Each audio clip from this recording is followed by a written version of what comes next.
Now we're changing over to Ironstone, A Shadow of My Former Self. And boy howdy, didn't this used to be a prog band? I quite remember the last time I saw these guys, and it was many years ago now. They were a very run-of-the-mill, modern, genty prog band. A drop in an ocean. And not a bad drop, but the problem with that scene, especially over the last few years, is like being an 8 out of 10 in a scene that has so many 10 out of 10s that most of them don't even see international acclaim. Boy howdy, it's kind of like, I hope you're getting fun out of playing the music because you're not getting a career out of it. But pivoting into a progressive deathcore sound and being really good at it, that's marketable. Highly, highly frothing the modern Ironstone and how they've managed to transform themselves. And boy howdy, they offer up a feast as well, calling this an EP, despite it clocking in 31 minutes. That's where you start getting on that kind of, is it a short album, is it a long EP? But 7 tracks, 6 actual songs, 1 intro. The intro track flows really well into the first song. I love that. I've complained recently about bands not doing that. I will say it's got a weird split where, like, it's got the intro strings and then the riff comes up, and normally that's where you do the split. But the split's actually like 10 seconds beforehand, so you get a short amount of strings and then it goes into the riff on the actual song track.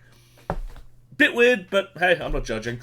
The strings throughout the entire album, really cool. The use of like these cool string sections and the keys and some of the like real shrieky high-pitched screams. I would probably sell this to people if I'm trying to like get a touch point, a cultural touchstone that you can leap off into this music. I would call this deathcore Cradle of Filth. And I've said good and bad things about Cradle of Filth in the past. I mean, this is a good thing. I think this is a really, like, if you like Cradle of Filth and you're into more modern deathcore sound, I think you'll find a lot to love in Ironstone. It's not all good news for me. I found some of the lyrics, song titles, and even the EP title to be a bit immature.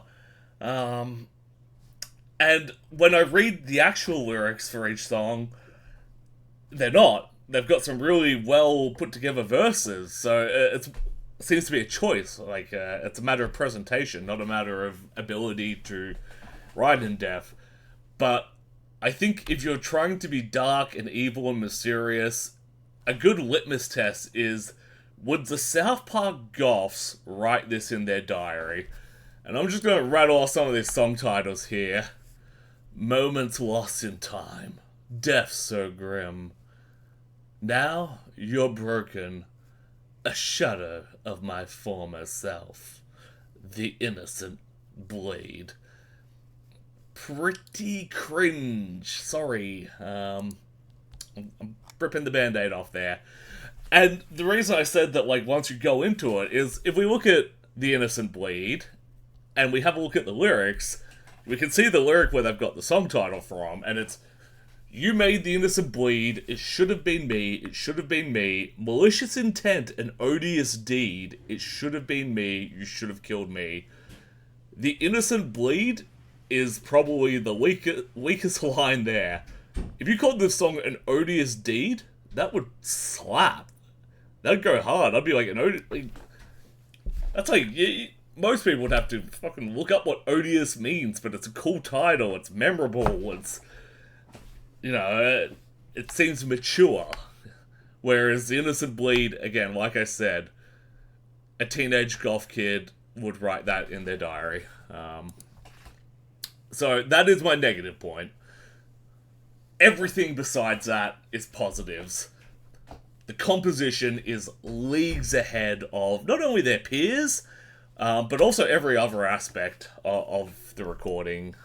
The album art, it's really cool. I wouldn't say it's particularly memorable, But when I'm looking at it, I'm like, yeah, that's awesome, and it fits the vibe of the album, that's for sure.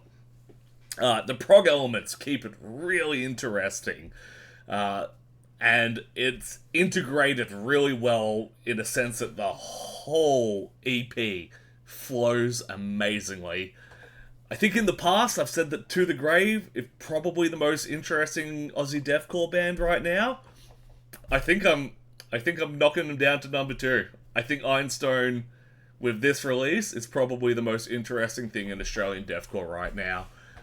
Really awesome to have these guys in our own backyard, and I can't wait to see how they continue to innovate and grow from here. But I think they are on the money with this pivot to this progressive deathcore sound. They've really matured into it.